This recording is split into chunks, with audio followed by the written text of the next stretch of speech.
তো হ্যালো বন্ধুরা, চলে এলাম নতুন একটা ভিডিও নিয়ে, যেখানে আজকে আমি একটু কিমার খিচুড়ি তৈরি করতে চলেছি। তোমরা দেখতেই পাচ্ছ নর্মাল প্রসেস। অর্থাৎ কিমার খিচুড়ি বলতে প্রথমে চাল ডালটাকে একসাথে নিয়ে নিতে হবে। তারপর চাল ডালের পরে আমাদেরকে পেঁয়াজ কেটে, আলু কেটে, আলু যদি কেউ বড় বড় করে খেতে চাও আলু বড় বড় করে কাটবে, কেটে ছাঁকা তেলে, লাল তেলে ভেজে নেবে। নিয়ে তারপরে পেঁয়াজগুলোকেও একই জায়গায় ভেজে নেবে। আমি হাঁড়িতে করছিলাম, কেউ চাইলে কড়াতেও করতে পারো। যেহেতু এর মধ্যে খিচুড়ি অ্যাড হবে, তাই জন্য মাংসর কিমাটা কিন্তু প্রপার মাংসের কিমার মতনই হবে। অর্থাৎ চাল ডালটা পরে অ্যাড করব, এর মধ্যে পেঁয়াজ, আদা, রসুন সব কিছু মাল মশলা দিয়ে আমরা কিন্তু এটাকে ভালো করে ভাজতে থাকবো। অর্থাৎ তোমরা দেখতেই পাচ্ছ কীভাবে ভাজা হচ্ছে। ভালো করে কিন্তু হাঁড়িতে ফেলে লাল লঙ্কার গুঁড়ো দিয়ে সমস্ত কিছু মশলা দিয়ে যতক্ষণ না এটা একটা গন্ধ বেরোবে, দেখতেই পাচ্ছ লালচে লালচে হয়ে গেছে পেঁয়াজগুলো, তার মধ্যে নুন দাও, পরিমাণ মতো চিনি দাও, তার মধ্যে একটু একটু করে জল দিয়ে এটাকে ভালো করে নাড়াতে থাকো যেন না গায়ে লেগে যায়। এটা কিন্তু খুবই একটা দুর্দান্ত সুস্বাদু খাবার, তোমরা অবশ্যই কিন্তু একবার ডিনারে ট্রাই করতেই পারো। এরপর আমরা টমেটো দিব, একটু বড় বড় করে নাড়িয়ে নেবো। তারপর আমরা কিছু মাংসের কাটা কিমা বা তোমরা মিক্সিতে বেটেও রাখতে পারো, সেটা আমরা দিয়ে দেবো। বেস্ট হচ্ছে চাকু দিয়ে হাতে করে রাখা, সেটা নিয়ে ভালো করে নাড়িয়ে নেবো।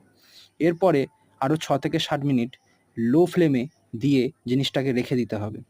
রাখার পরে দেখবে একটা লাল লাল একটা তেলের মতো ছেড়ে দিয়েছে। তার মধ্যে তোমরা একটু পোস্ত দিতে পারো বা কাজু বাদাম বাটা বেটে দিতে পারো। আমরা এখানে কাজু বাদাম বাটাটাই ব্যবহার করেছি। কাজু বাদাম বাটা দেওয়ার পরে এটাকে আরেকটু 5-7 মিনিট, যেটা বললাম, একটু নাড়াবে। যত নাড়াবে তত মশলাটা দেখবে থিকনেস আসবে আর আমরা লাল টকটকে কালার ফুটে উঠবে। অনেকটা মনে হবে যেন সেই খাসির চর্বির একটা তেল বেরিয়েছে। খুব সুন্দর দেখতে লাগে এবং গন্ধটাও কিন্তু দুর্দান্ত ছাড়ে।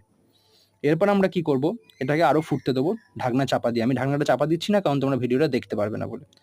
এরপর 7-8 মিনিট হয়ে যাওয়ার পরে আমরা চালটাকে যেটা রেখে দিয়েছিলাম সেটাকে আমরা দিয়ে দেবো। তার মধ্যে 2 রকম 3 রকম যা রকমের তোমরা ডাল খেতে চাও দিয়ে ওটাকে কড়ার মধ্যে বা হাঁড়ির মধ্যে দিয়ে দেবে।